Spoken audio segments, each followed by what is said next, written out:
This is about Donald Trump. This is about hating what he stands for. Ultimately, this is a political movement to try to delegitimize and destabilize our country, to try to win an election. What Donald Trump represents is the exposing of the left. And I'll use a military analogy for you. The worst case scenario you can get caught up in the military as an infantry officer is what's called a near ambush. It means you're in the kill zone, you're surrounded by the enemy on the high ground, they've got you dead to rights, and they're right on top of you. If you hesitate, wait, and try to, pick a few shots here or there, you're dead. The only option you have is to immediately seek cover, lob grenades toward the enemy, and then charge toward the enemy. And what Donald Trump represents is the guy who said, I'm not taking it anymore. We need to punch back harder. We need to lob those grenades and charge their positions. Okay, this is the kind of guy we need right now. Donald Trump is a warrior and said, I'm gonna play my own game. Forget about your political correctness. I'm gonna call the media out for who they are. You're a moron, sit down, you're a liar. Next question.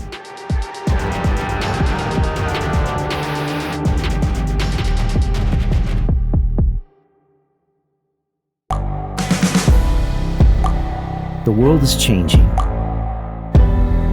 Inspiration is everywhere. It has never been so easy to connect, share, and bring people together.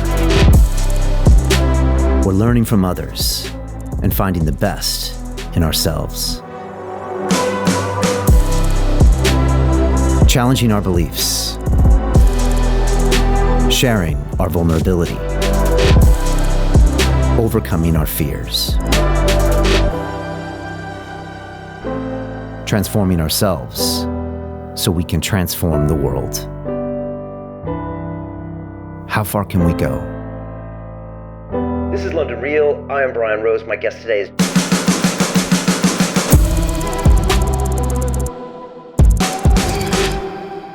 This is London Real. I am Brian Rose. My guest today is Pete Hegseth, the American Army National Guard officer turned author and broadcaster.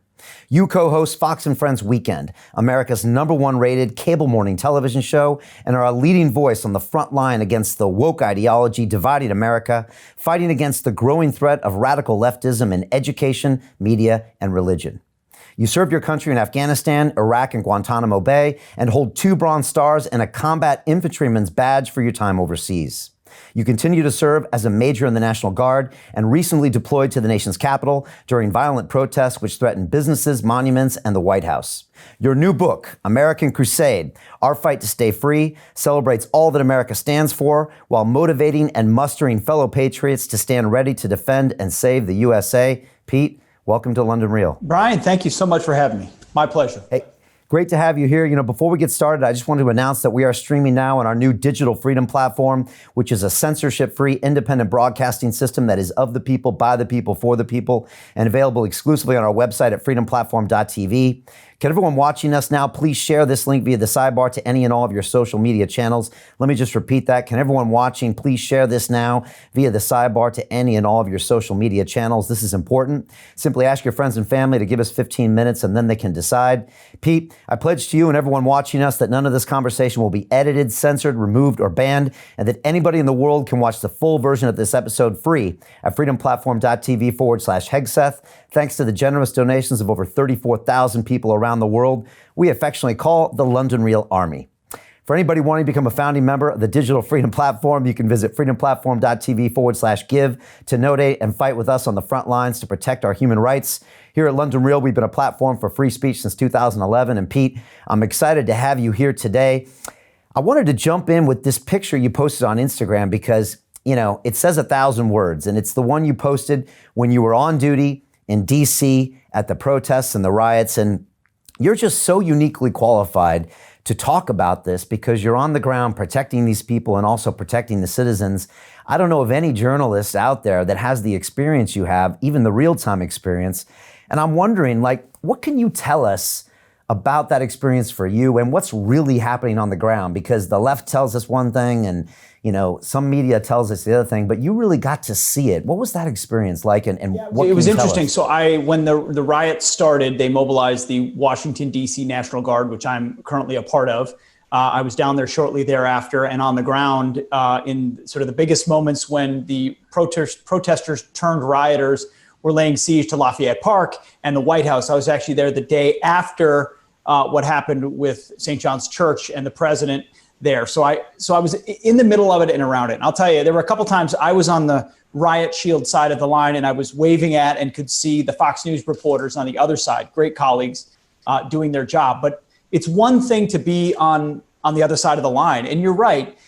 Listen, call it news, call it opinion, call it journalism, whatever you want. Folks, in my business, there aren't many, really any, that I can think of, especially on the hosting side, that have a military background. And so it gives you a flavor, not just of war and peace, but in that moment when you're holding a riot shield, standing next to Black Americans, Black females, white Americans, white females on the line doing their job.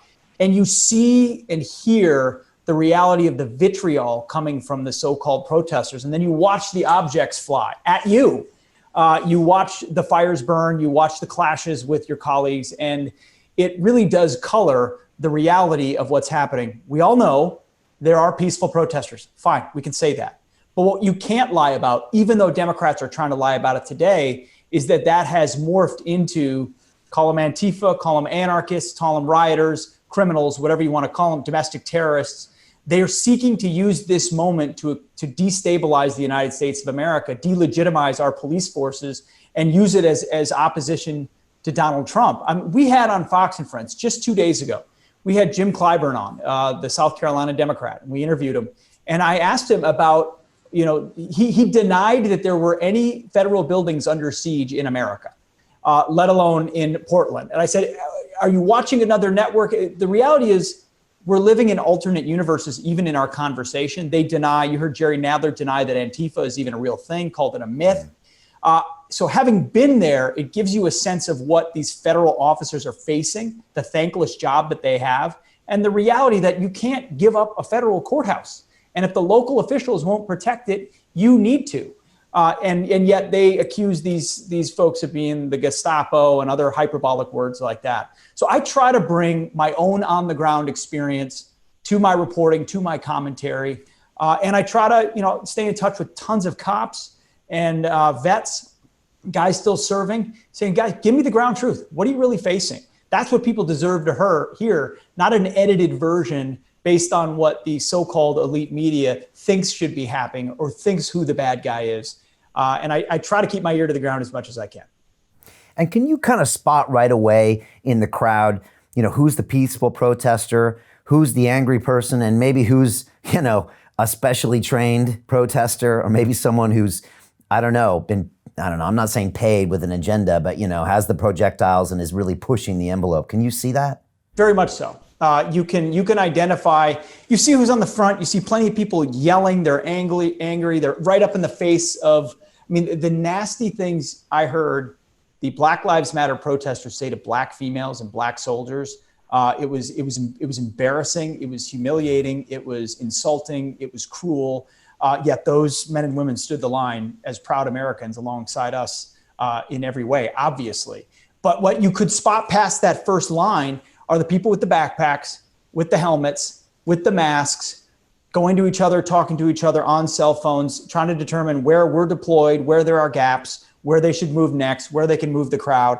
There's no doubt there are agitators, Black and white, who are there for a very specific agenda, paid or unpaid, to agitate. And they try to use the group. It's very much like an insurgency that we faced in Iraq and Afghanistan. You use the population that's with you to hide amongst, to use as shields, to conduct the kind of operations you want. And then when that works and it accelerates, that's when they get the reaction they almost want, which is the police having to hold their line. And then they claim it's the police's fault, not the agitators who are throwing Molotov cocktails or rocks or bottles at the officers. So they want the clash because they want to create a perception that the police are the enemy, when, having spent any time with any of these law enforcement, they know their rules of engagement. They know why they're there. They understand the First Amendment. They don't want to mix it up with anybody. But if you're going to assault them, they have a job to do. Yeah. How is the morale with people on the ground, when it comes to police and, National Guard there, around this, without the support and, like you said, also just the abuse they get? It must get exhausting as well. It does. I mean, listen, mine was a temporary deployment. I'm not doing that on a nightly basis, but I'm also hearing from and in touch with a lot of officers that are. And first of all, they do their job because they love their country and they love their community, and they're doing it the right way. And that's the vast majority, vast majority. But second of all, when you see the demonization of you and your brothers and sisters for simply doing your job, it does impact your morale. It does impact the feeling you have about how safe you'll be when you do your job. And then the well-known Ferguson effect is real. If you feel like you're going to be scrutinized for any action, why would you be proactive or aggressive in encounters that you have when you could instead stay in your patrol car, or you could instead not intervene? You're going home at night. Yes, the criminal activity happens, but if you tried to intervene in the first place, you might have been the one who was deemed the bad guy. So you get the massive crime spikes we've seen recently in Chicago and New York and cities across America. So morale is not good. And we're losing officers to early retirement because they say, why do I want this? And you're demeaning a profession that we're going to need the best of Americans to enter into. So it's a bad place, and it's not going to get better because these inner cities are run by defund the police, woke leftist Democrat mayors who are catering to the loudest socialist left-wing voices in their community because they're scared of them. And that's why we can't be scared of that and need to fight back as hard as we can. You know, I lived in New York City for about 4 years. I can't imagine that place without a strong police force. I mean, you're still going into the city on a regular basis, right? Does it feel different to you? I mean, do you get a feeling of it's a little edgier? For sure. Listen, I have not walked the entire city, been out and about. I go to my job, I'll walk around the neighborhood a little bit and then come back. But it is a ghost town compared to what you're used to. It does have an eerie feel about it. There aren't people out unless they absolutely have to be. Businesses are boarded up or shut. People stay in their homes or they've already left. And what Bill de Blasio is yelling at the NYPD to do is go, inspect bars to make sure people are social distancing as murder rates spike across and graffiti and vandalism across the city. So priorities are misplaced. Citizens are fearful. They're fleeing the city if they have the means to do so.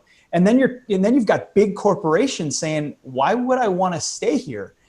Which means you ultimately start to lose a tax base when companies realize they don't have to be in Manhattan. You can work virtually. And why wouldn't I go somewhere where my wages aren't confiscated and I actually feel safe? So you've got multiple pressures being put on the city of New York City. And I don't see when it changes, especially, when it might change? November 4th. If the wrong outcome happens. A lot of it feels very political. And thankfully, hey, the NYPD are out. I see them. They're doing their job. It's just when there are real big clashes and real big crises, it's just not the same. Yeah, you mentioned political. I mean, we're watching this from over here in the UK, and it seems just massively magnified, the fact that the election's coming up. And it seems like, the left is using this as any last-ditch effort to spoil that. Is it that simple, or is it more complex than that? It's more complex than that. This is just the latest iteration. It's sort of the icing on the cake. If you consider what's been done to this president over the last 4 years, from the surveillance of his campaign to what they did to Michael Flynn and the attempts to undermine his administration from the beginning, to the deep state, to the Mueller investigation, to impeachment, to screaming racism at him at every turn. Now they're trying to talk about the economy being his fault, even though everyone understands the impact of the China virus. And now they're trying to say, you got to lock it all down. And it starts to feel very political, because look at the debate right now happening in Washington, D.C. Nancy Pelosi's put forth a $3 trillion bill that's a grab bag for every leftist priority they've ever had. I mean, the priorities of it are ballots and bailouts. They're bailing out blue states that can't manage their budgets to begin with. Their pension funds are out of control. And then there's money for the U.S. Postal Service and mail-out ballot facilitation. And then they want to blame Trump as if the Postal Service being messed up was his fault, when we all know how it's been. So this is the latest iteration of a leftist rejection of the Trump presidency from the beginning, which is really just a rejection of all the people that voted for him and what they believe in.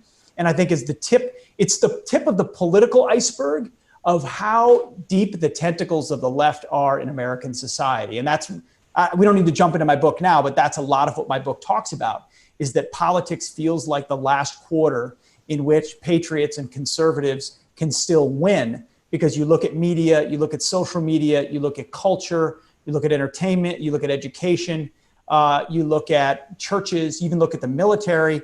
Leftists and political correctness have seized on these businesses, big businesses, seized on them in a way that is surrounding freedom. And Donald Trump is sort of standing strong against all of that, athwart all of that. And November 3rd is that. Here's the other challenge. With all this mail-in ballot nonsense and everything else, it's not clear we'll know anything on November 3rd either. And that's the scary part. How long could that go? Chaos and confusion is something the left often uses. So it's bad. And I wrote the book before COVID-19, but the subtitle of the book is Our Fight to Stay Free. And boy, are we in the middle of a fight to determine whether a small gym in New Jersey, where I live, can open safely with social distancing and proper protocols when Walmart right down the street has tens of thousands of people going through it every day, the same registers, the same aisles. They can do it, but the little guy can't. And I think that's a basic friction of freedom that hopefully we won't stand for. Yeah, you mentioned, all these other areas kind of being co-opted. We've had our own brushes with censorship from tech platforms, something that never happened in 8 years. And now I literally have a handful of people in Silicon Valley, some that were in front of Congress this last week, that are determining, policy for freedom of speech for billions. It's hard to believe. And I've had one-on-one conversations with my YouTube rep, and, we've got 250 million views on our channel. And, he always throws up a community policy that changes constantly, and he doesn't even know what it is. And it's just super subjective. So they can choose what they want and just shut down the conversation. We've seen Trump being shut down on Twitter. It's, and that is the way we communicate, especially in times of COVID. So like you said, that's kind of been co-opted. You're right, businesses all feeling like they have to behave and, toe the line of, whatever movement. It was strange to watch that happen with the Black Lives Matter movement, and every business just kind of jump on board. It's strange to watch. I'm watching the National Basketball Association with Black Lives Matter painted on the court, with players having the option of a social justice message, with every player, with the exception of one or two this season, kneeling during our nation's anthem.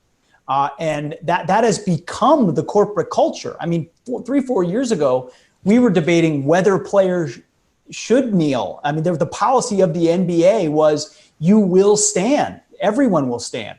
Now everyone's kneeling. The policy's still there. They're just ignoring it. And you're seeing it. It's professional sports is just the most public manifestation of what's happening in our schools, what's happening in our rank and file corporations. There is no room for the dissent to say, wait a minute, what does this all mean? Where's all the money going? What about their attachment to defunding the police? What about the violence?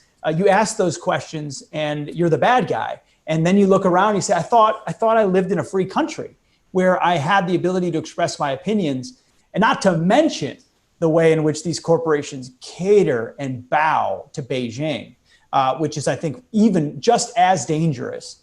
And something, thankfully, President Trump is taking on as well. I mean, when you start to think about the amount of fights he's fighting, thank goodness the guy doesn't have to sleep that much. Yeah, and I want to get into China later because you got some great thoughts. And yeah, I'm watching from over here. I mean, I'm from San Diego, California. I spent most of my life there. I've been over here for about 20 years. But watching people kneel at a baseball game, and everyone's doing it. And then the whole thing on Fifth Ave with the painting the Black Lives Matter and de Blasio. I mean, it just boggles my mind. I don't even know where to start with something like that. It's almost Again, stranger what's it than all fiction. about? Where is that mural painted in New York City? Right in front of Trump Tower. Where is that mural painted in D.C.? Right in front of the White House where Donald Trump's inside. This is about Donald Trump. This is about hating what he stands for. And they've got every other excuse and every other reason for it. And they pretend to have the facts and all of these things. Ultimately, this is a political movement to try to delegitimize and destabilize our country, to try to win an election. And it happens to be Joe Biden. He's the empty vessel. The shadow president will be nominated soon by the Democrats. But make no mistake about it. Sure, there are people with principled ideas about policing out there. I get it. That's not what the majority of this is about. Will there be a debate? We talked about that this morning on Fox and Friends. As of right now, there are supposed to be 3 starting on September 29th.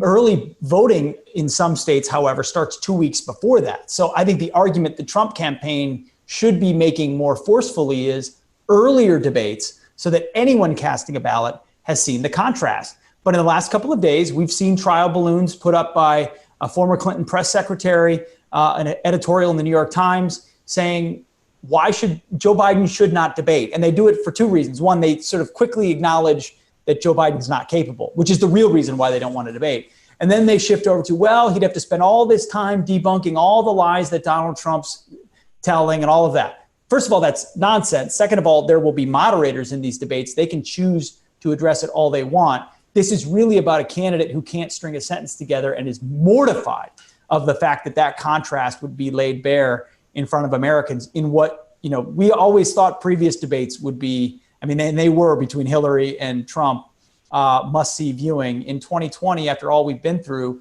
the ratings would be through the roof. And that's what scares Biden the most. He's been in his basement. He thinks he has good numbers. He's not capable of running a campaign. I think we will see debates, but I think we will see a knockdown, drag them out behind the scenes and in public. And I think you'll see the president insisting on 3, hopefully getting 3, but Biden probably ending up trying to push for 1 or 2 very late. And potentially sitting it out altogether. Imagine that. All this time, all these years, all this resistance, and they can't have a candidate that even wants to once step on the stage with Donald Trump. It's sad, but it's indicative of where we are right now, for sure. Is there any precedent in modern history where candidates didn't debate for the presidency? Good question. I think the wrangling over debates is why they set up the presidential commission that's supposed to be this nonpartisan commission that determines where they are and who moderates. By the way, who moderates matters an insane amount right now. And that will be part of the wrangling of who sits behind the microphone. I don't think there is, at least in modern presidential history, maybe on the number of them. But you'd have to hit up a historian. Maybe I'll check it after this. Would be a useful thing to note on Fox and Friends. Thank you. But certainly not in my lifetime and not in yours. And with this much consequence and this much contrast. But think about the calculation. They must believe their candidate is so bad that they're willing to risk the blowback of a public saying, you're too scared to debate. Okay, well, you're too scared to debate, but I'll still vote for you because I don't like Donald Trump. They're willing to try that, then put him on stage. What the president also can't do is agree to some sort of a remote virtual one in which Biden's got 10 pages of notes and an earpiece in and sort of being handled. It's got to be a real debate. Probability of there being a live debate, in your opinion, is it 50-50? Higher? I think it's higher than 50-50. Okay. I think it's a real gamble not to do it, but the chances are not, there's still a chance that they would bow out. Yeah, it's hard to believe that someone wouldn't even want to. Like, whether there was a precedent of there not being a debate, I've never heard of a candidate not wanting to debate, because it kind of says it all right there. Yeah, I don't know that Joe Biden's running his own campaign. And you watch his videos, and if it weren't for the fact that he's a Trojan horse for leftism, you would almost feel bad for the guy, what they're putting him through. They seized on COVID at his opportunity to keep him home and out of the spotlight. He doesn't want to do that. Why would he want to submit himself to that? After you saw what President Trump was able to do with Hillary Clinton, who was sharp, it's sad. Yeah. Let's talk about the book. You say that this moment is more dangerous than any in modern history. Talk to me about that and what is an American crusade? Yeah, I try in the book to be candid, to be honest with myself about not getting stuck in momentism or believing that my moment or our moment, because we're living it, is the most consequential. I mean, we all suffer from that, right? This is the biggest election. But when you actually step back and look at the division in this country, the points of views of our political parties, and then you overlay that on previous crises in our nation, this does look much different. Because whether it's the Civil War, whether it's women's suffrage, whether it's civil rights, all of those battles, which were fought over what America represents, were fought within the confines of love and deference to, and reverence to the founding of our nation, to the Declaration of Independence, to the Constitution, a belief that America is a good and virtuous place. and that we agreed on those basic ideas. Martin Luther King held up the Bible in those marches and in Washington, D.C., saying, now is the time to fulfill the gospel, fulfill the Declaration, fulfill the promise of our country, because America is a beautiful place that should be enjoyed by all equally. It was always pointing back to the founding as a good thing.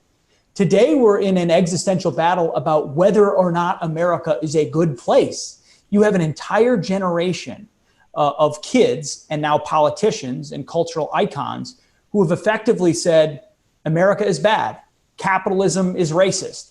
They define America as built by slaves and stolen from Native Americans, and therefore illegitimate, and effectively a scheme for white people to discriminate against everybody else, as opposed to recognizing the sins of our republic, which are many, because there's no you want a perfect country, you better go to heaven. But so America compared to heaven doesn't look very good, but America compared to other nations around the earth, you understand why it's so special. But they magnify the sins and make them the only reflection of what America is.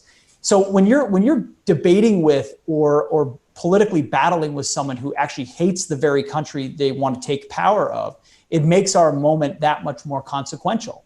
And if I may, for a moment, what Donald Trump represents is the exposing of the left. And I'll use a military analogy for you. So the worst case scenario you can get caught up in the military as an infantry officer is what's called a near ambush. It means you're in the kill zone, you're surrounded by the enemy on the high ground, they've got you dead to rights, and they're right on top of you, which means they can choose their shots and you're in bad shape. You get caught in a near ambush. If you hesitate, wait, and try to, pick a few shots here or there, you're dead. The only option you have is to immediately seek cover, lob grenades toward the enemy, and then charge toward the enemy. And what Republicans have done, as our republic has been seized by the left in the culture, in the media, in our educational institutions, is we've sat in the kill zone and allowed them to crush the narrative of America, to impugn capitalism, to dissolve the idea of citizenship. And we just kind of sat there and said, well, let's work together. Maybe win the next. And it hasn't worked. And we've lurched to the left in every way. And what Donald Trump represents is the guy who said, I'm not taking it anymore. You know what we need to do? We need to punch back harder. We need to lob those grenades and charge their positions. And you don't know if you're going to be successful when you do that. But the one upside you're going to have if you do so with some effect is that the enemy has to pop out of their concealed location, out of the tall grass, behind the rock they're hiding behind. And now at least you can see the enemy. You know who they are, at which point you can engage with them. And what Donald Trump's presidency has done is exposed the left. We know who the fake news media are. We know how bad political correctness is. We know what the deep state is willing to do, how devious Democrats are, and truly look at the 1619 Project that's trying to reestablish a founding date for our country based on the arrival of slavery. We now know these things, and it's our choice as patriots and conservatives to get behind the president in his attempts to fight back against them. So I think the fact that we're on two different planets about whether America is a good place makes this much different. 2020's election will tell us a lot, but it won't tell us everything, because politics is a lagging indicator. It's downstream from culture. And so far, we're losing on the cultural front. Pete, when did this movement start where people started to hate the country? I mean, when I grew up, I don't remember seeing any of that. And I'm just wondering, when did it start to seep in? Where did it come from? One of my mentors says, political correctness is a manifestation of the lack of self-esteem. He says this over and over again to me. And I always think, do these people hate themselves somehow? Is that why they hate America? I'm always trying to figure out the psychology and trying to figure out where it came from. Well, a lot of it starts with the removal of God. And I don't say that lightly. I think if you don't recognize that you're a sinful creature in need of God's grace, you lack the humility to understand the limits of your own human understanding. That pride and ambition infect the human soul. You start to believe you can solve the human condition alone, that your rights are given to you by a government, not by God. And there's been a concerted attempt to erode the influence of God in American life. And our founders understood that righteous people were required to maintain a republic. When did it all start? I mean, the progressive movement is a 100-year project. If you look at public education, government education, it's effectively a 100-year project that started very small to take over our classrooms. It had a big culture, and I'm going to oversimplify here, but it had a big cultural moment in the 60s where there was a rejection of sort of traditional Western civilization orthodoxy. And then those rebels effectively made their way into positions of power to the point where now they're the professors and the politicians who have now rewritten the curriculum that's influencing young minds. And when you see how it happens, it makes sense. The worst ideas on the planet pushed by leftists are first laundered in the Ivy League. It's Ivy League schools, it's elite institutions that take the weirdest ideas that make no sense, have no common sense basis or basis in Americanism, America's project, and they start to hold seminars and white papers and articles, and then they start demanding safe spaces for it on campus and symposiums, and pretty soon students are getting used to it, and then the New York Times takes it and writes about this new trend, and then that new trend makes its way into the curriculum, first at higher levels and then lower down.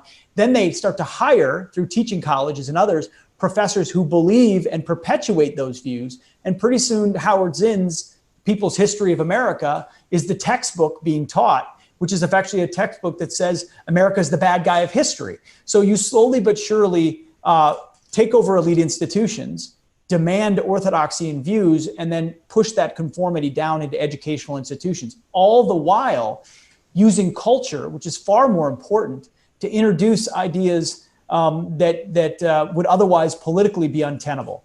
And we've seen that. We had Supreme Court cases that got rid of God in schools, prayer in schools.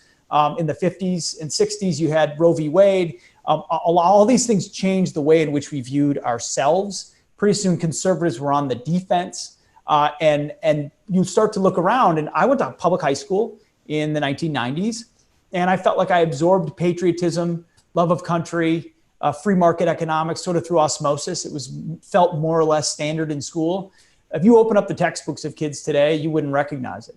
And administrators beholden to leftists, especially with this Common Core ideology being pushed down from Washington, there is an agenda. The teachers that love America are fewer and far between. Not to say the teachers are bad guys, but curriculum is dictated. And then kids want to get good grades and be liked, and so they sort of follow the whole view. And that's why if I had $1, when I go out and speak, for every person that came up to me and said, I had a good patriot on my hands until I sent him off to college, and then they came back shaming me for not being woke enough, I'd be a rich man. And that's how you change cultures in the classroom. Abraham Lincoln once said, the philosophy of the schoolroom in one generation becomes the philosophy of government in the next. They've done it in the schools, and they've done it in the culture. And that's why we're surrounded right now. You know, you go after socialism in the book, and for me, it's hard to fathom that anyone in America could entertain socialism. I mean, if it's not hammered into your head, capitalism as a kid in high school, at least when I grew up, 80s and 90s, at least it's assumed. Yeah. It's just strange because if these kids or these people in the colleges, if they really could understand what a socialist country would look like, it would look nothing like they would do. They would never have the opportunities or any of the lifestyle they would have unless it was capitalism. But they won't see that and would never see that without a 30 or 40 year delay or going back to history. Is that right? That's exactly right. We have it so good that our young people and our radical politicians are able to flirt with the idea of socialism because they've got young people who have not necessarily been taught what socialism was. I mean, we've got anti-fascists out in the streets who don't understand that Adolf Hitler was a socialist, that the USSR has socialism in its name, that socialism is a long-held manifestation of the left. And when you have collective control of the economy and private property, you control individuals. And basic ingredients like private property, look at the autonomous zone in Seattle. That's because people have been taught the utopian Marxist ideas that we can all just get along and we can all just share. And it always fails, but they feel good about themselves and they haven't been taught otherwise. Listen, capitalism's harder to teach. It's harder to understand the hidden hand of the market, to understand incentives if you haven't been taught what a earnest day's work means and how valuable it is to the human heart. And it's socialism is promising heaven, but always delivering hell. And if you don't pick up a textbook and understand or talk to a first generation immigrant who came from a country like that, you don't understand how quickly we could descend into that if we don't guard the things that have made us the most prosperous country in the history of humanity. I mean, the amount of medicines and technologies and human advancements, just walk into your kitchen or your living room or your car or turn on your TV or use your telephone. I mean, this is a world formed by American innovation and invention, and people's lives, billions lifted because of it. Yet, to somebody who's never learned that, America is just not good enough. Yeah, like you said, socialism looks good on paper. You know, to really understand capitalism, Pete, you kind of have to actually get a job as a kid. You kind of have to own a business for a while. And after a few years, you're like, okay, now I see how this works. And now I see it. And I get the best thing. And the person goes this, and I make this decision, and I earn my money, and then I spend it. You know, you kind of have to live it to really understand it. Whereas in theory, you could see why people are attracted to socialism, but as we've seen, it doesn't work. You know, we're actually really close to Eastern Europe here, and I had a guy stop me on the street the other day who saw our battle with freedom of speech. He said, Brian, I lived in Romania for 18 years. He said, I came here so I could speak my mind. He said, this is crazy that you're going back to this stuff. My wife is from Bulgaria that was, you know, basically part of the Soviet Union for a long time. When she grew up, I was like, was there local business? She said, there was no local businesses allowed. There was one car, there was one choice. You know, it didn't lead to any innovation. So in some ways over here, we see it a little closer, you know, because the past is 1,000 miles away. We need to stop calling them or allowing them to call themselves progressives because, to your point, they're actually regressives. They want to take us back toward things that we have rejected, that people have fled from, that they've gotten on boats to leave from. They've fought entire wars to be liberated from. And yet that's how quickly we forget things like that, how quickly we forget 9/11 in our own country and the threat we face from radical Islamists. We do so at our own peril. And you're right, when we're insulated in America by oceans, by more or less friendly neighbors in the north and south, it's much easier to be detached. I mean, what Europe is facing, especially Eastern Europe and into Western Europe, is existential as well. And in some ways, you could tell me better than I could, it feels even less prepared to deal with it than America is, which is scary to think about. It is scary. You know, UK has always been a little bit more aligned with the free market in the US, You know, that special relationship. Europe, you know, as a continent, they do have more of a socialist bent, you know, the state will provide. And so they've obviously embraced capitalism because it's got them where they are today, but it's always kind of this underlying thing there. So when times like this, they have a tendency to revert back quicker than, say, a UK or America. We'll have to see how that plays out. Tell me about your relationship with Trump, because you were, I think, a never Trumper at one point, and then you saw something that changed your mind. What was that? I was almost a never Trumper. I start the second chapter by saying, hi, my name is Pete Hegseth, and I was almost a never Trumper. And I say that because I think a lot of people lived that experience. I mean, that chapter of the book is my confessional. There were some people that understood Trump when he came down the escalator, and they were all for him. And to those people, I say, God bless you. I, like many others, was marinating in sort of traditional establishment Republican politics. Even if I liked the Tea Party and what it stood for and all of that, I'm conservative, constitutional conservative, all of those things. I had kind of, reflexively supported John McCain, reflexively supported Mitt Romney. And in this race, after 8 years of Obama, I was looking for the silver-tongued, Heritage Foundation, de Tocqueville quoting, conservative ready to litigate the 8 years of Obama's transformation of America. So I was in for Marco Rubio. And then when he lost, I was in for Ted Cruz. And then when he was out, I thought, man alive, I don't know what to do here. And I was obviously always a never Hillary. I was never a never Trumper, but there was a moment where I sat there and I thought, I don't know what to do. And a lot of it had to do with the positions he took, unconventional Republican positions he took, all of which have proved to be absolutely the right thing to do to cut against the orthodoxy. Trade and staring down the unbalanced relationships, which a lot of us just had this free trade idea that would just unleash utopia around the world, which is utterly foolish, especially in light of China.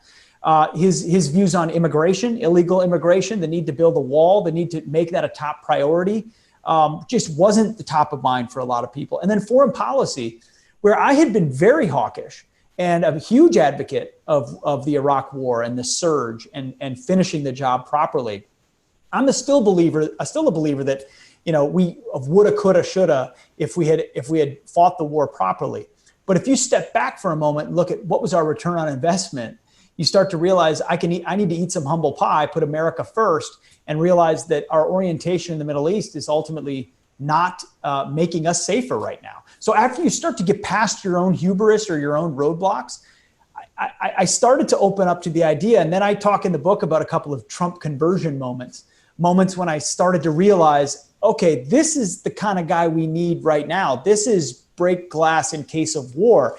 And the ultimate realization was that these ain't your daddy's Democrats anymore. This is not a debate about, few more marginal tax rates on one side or the other, or, do we secure the border or do we build the wall? No, this is, do you love America or not? Do you want borders or not? Do you believe in citizenship or sanctuary cities? Do you support the cops or not? I mean, do you believe in American sovereignty or are you a globalist?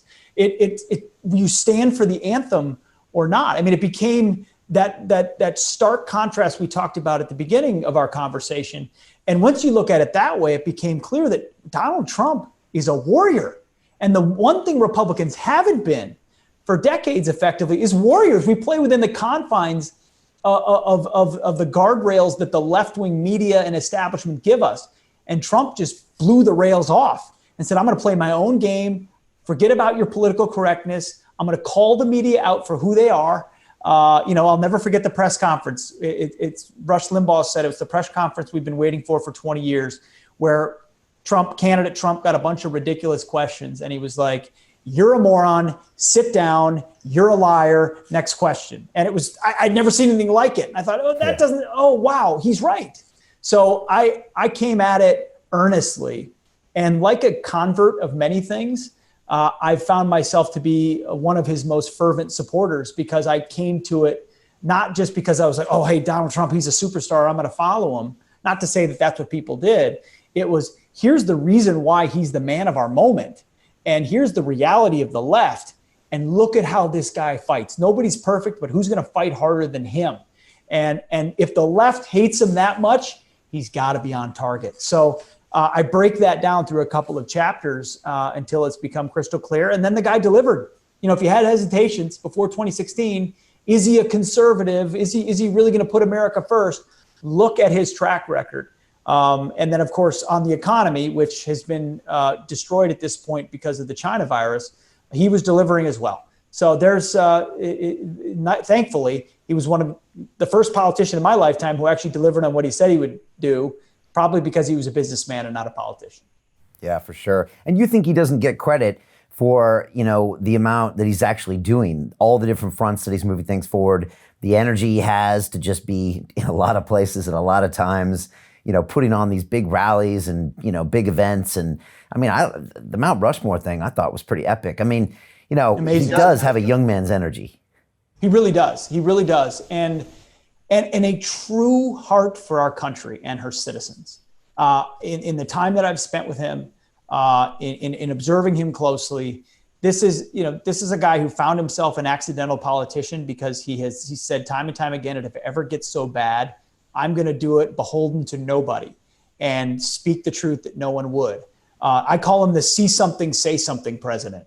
And he sees what we all see. For the longest time, very few people were willing to say anything about it, or we would whisper to our friends about it. And he shouts it out loud or tweets about it. And then he does in office what he said he would do. I mean, most people would say, oh, okay, I'm against the Iran deal. But once they get in, then they listen to the State Department and the DOD, and they say, I don't think I can do that. We'll try to tweak it a little bit. He's like, Iran deal, done.